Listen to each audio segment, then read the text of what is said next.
time has come. It is high time that we rebuild the transmission. Slipping under acceleration, torque converter lockup clutch not working, slipping between gears. I'd say it's about time I rebuild the transmission. This is the original trans in this car. It is not blown up and actually still works. It's just tired.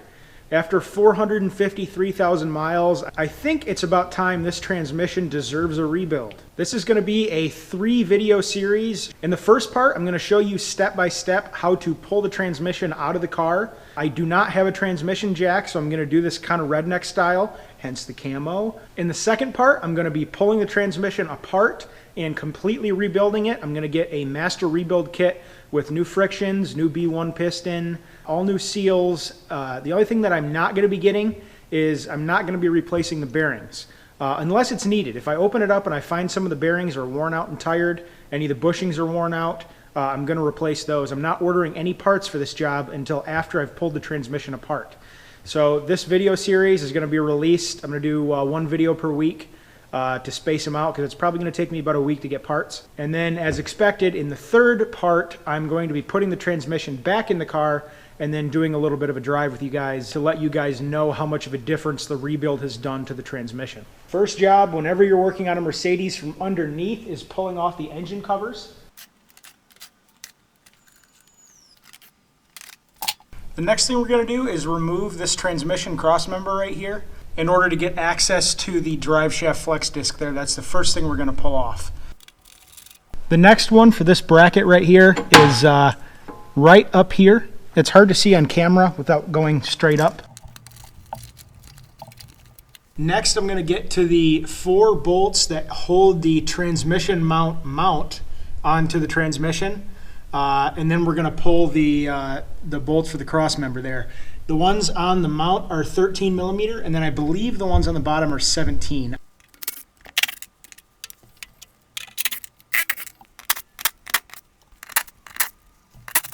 All right, so now the only thing holding this cross member on right here is these 2 12 millimeter bolts. Sorry, nuts. Next step is to use a T60 and a 18 millimeter wrench. And having one of these things definitely helps. This is a 3/8 drive, impact driver, Harbor Freight special type thing. It works fantastic for doing this stuff.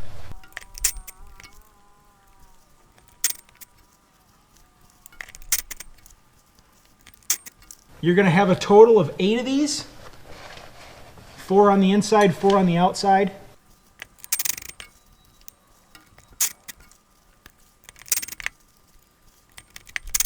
When you pull these out, the ones that are on the flex disc side are going to have a washer here by the head.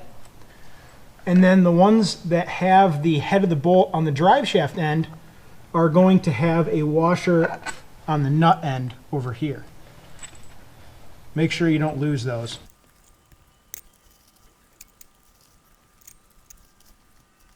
All right, now with all the bolts out, what we're going to attempt to do is separate the flex disc from both of the yokes here, pull that out, and that'll give us a little bit of wiggle room where that flex disc was to pull the transmission out.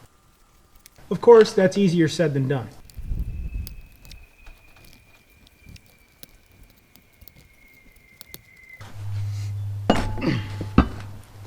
There we go.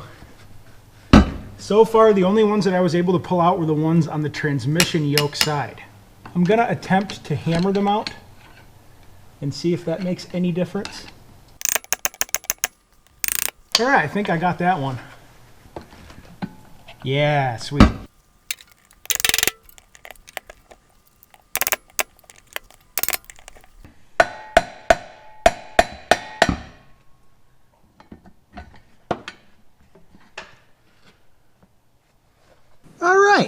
Well, as you can see, a little bit more has been done since the last time I stopped the camera. No worries, I will guide you through everything that I've done thus far. I'll go around here with the camera and show you what's been done. I had a hell of a time getting the top bell housing bolts out up there. And so what I did was I put the camera down and I worked and worked at it to try and get those bolts out. What I ended up doing actually was I dropped the subframe right there. This whole subframe down here That is all what holds up the rack and pinion, the suspension, the engine itself. Basically everything that is on the bottom of the car is fastened to this subframe right here. So what I did is there's 4 bolts. There's one right there, and then there's there's 6 bolts. There's one right there as well. And then there's one that goes in right there as well. It's mirrored on the other side. So we've got one right there. We've got another one right up there, which goes up through there. And then same as on the other side, we've got one right there. Let's go ahead and jump up top here and show you how the access is for the top bell housing bolts. Guys, I've had a hell of a time getting these top bell housing bolts out. It has been an absolute nightmare. This is definitely not a job you want to attempt without the right tools. And when I mean right tools, I mean you need to be able to make your own tools. I had about 3 different 7/16 and 11 millimeter wrenches that I used in a acetylene torch to bend in order to get the proper angle to get to some of these bolts. In order to even get to some of these bolts over here, you need to take off your air cleaner box. In order to do that, you've got a bolt right there, you've got a bolt right there, and then you've got a bolt right there which actually attaches to your dipstick tube. And then to take the air cleaner box itself off of this holder, pull up the front, and then in the back here you need to pull out because these bushings back here are actually a hole, so you need to pull those out that way. Once that's done, and then once you take out all the bolts, as I said here, this whole piece pulls out, gives you open access down here. Now I'm just going to repeat again that this is almost impossible to capture on camera, getting to any of those bolts, because you literally cannot see them in some cases. In order to get to them, you got to go by feel. This is not the type of job you want to attempt if you're a DIYer that really only changes your own oil or something like that. You've got to have multiple floor jacks. You've got to have a whole huge set of tools that you don't mind heating up and bending. This is definitely a job to send to a professional, at least for getting the transmission out. If you're brave enough to attempt to open up your transmission itself, like I'm going to do in this next video, and attempt to rebuild it myself, then you could have a shop pull the trans out and then you can rebuild it yourself. But this is definitely a lengthy job. It actually hurts, guys, taking this thing out, because it is not easy bending your hands and contorting your arms into the ways in order to get those some of those bolts out. So let's go through everything that you need to disconnect on the transmission side. You've got a banjo bolt here for one of the cooler lines, and then as well on the other side. This strap I've not actually taken off yet, that ground strap has to come off right there. And then the starter itself here loosens up and will pull out because the 2 bolts that hold the starter in are the same bolts that hold the bell housing to the engine on this side. Moving on over here, do not forget to take the linkage arm out right there. It's held on with a type of C-clip. You can pull it off with a pair of pliers. On this side, do not forget to remove your electrical connector there. Pull that out.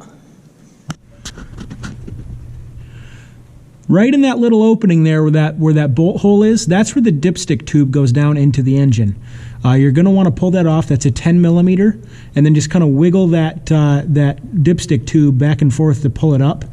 You're not going to be able to actually wiggle it until you've taken all the bell housing bolts out that hold in that dipstick tube. You've got 6 13 millimeter bolts that hold the torque converter onto the flywheel. You want to attach a 1 1/16 socket to the flywheel, or not the flywheel, to the harmonic balancer on the front of the engine up there, and then swing it around clockwise in order to swing and get those bolts to line up under there. There's a plastic cover that covers this plug area right here, and that's what gives you access to those 13 millimeter bolts. All right, guys, so with the transmission removed, I can get you a better view of what's going on in here, give you a better idea of all the bolts that need to be removed.